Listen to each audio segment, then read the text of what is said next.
राधिया ने वो पुरानी और नई दवा वाली बोतलें अपने हाथ में पकड़ी हुई थीं। उसके दिमाग में एक ही सवाल बार बार गूंज रहा था।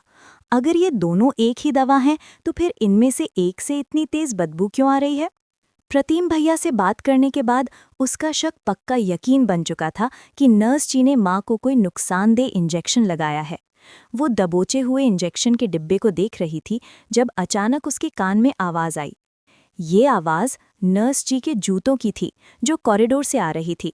राधिया फौरन चुप हो गई और एक बड़े पर्दे के पीछे छिप गई। उसका दिल जोर जोर से धड़क रहा था। नर्स जी पास से गुजरी और माँ के कमरे का दरवाज़ा खोला। जैसे ही दरवाज़ा बंद हुआ, राधिया ने सांस छोड़ी। अब उसे मौका मिल गया था।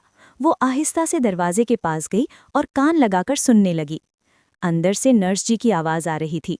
आप फिक्र मत करें, ये आखिरी इंजेक्शन है, इसके बाद आप बिल्कुल ठीक हो जाएंगी। ये सुनकर राधिया की आंखों में आग लग गई। वो बिना सोचे समझे दरवाज़ा खोलकर अंदर दाखिल हो गई। नर्स जी हैरान रह गई। राधिया ने गुस्से से कहा, ये आखिरी इंजेक्शन किस चीज़ का है? आप मेरी माँ को क्या दे रही हैं?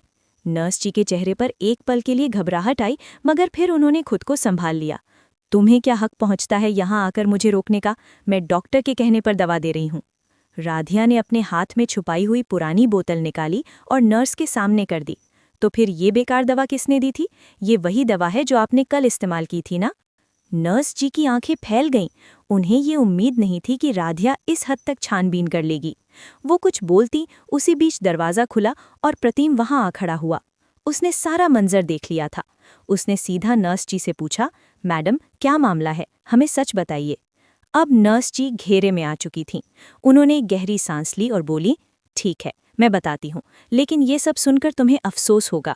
राधिया और प्रतीम ने एक दूसरे की तरफ देखा। नर्स जी ने कहना शुरू किया, ये जो दवा है, ये दरअसल। अचानक कमरे के बाहर से एक और आवाज़ आई। दरवाजे के पीछे कोई खड़ा था। नर्स जी की बात अधूरी रह गई। प्रतीम ने तेजी से दरवाज़ा खोला तो वहाँ कोई नहीं था, बस जमीन पर एक छोटा सा कागज़ का टुकड़ा पड़ा था।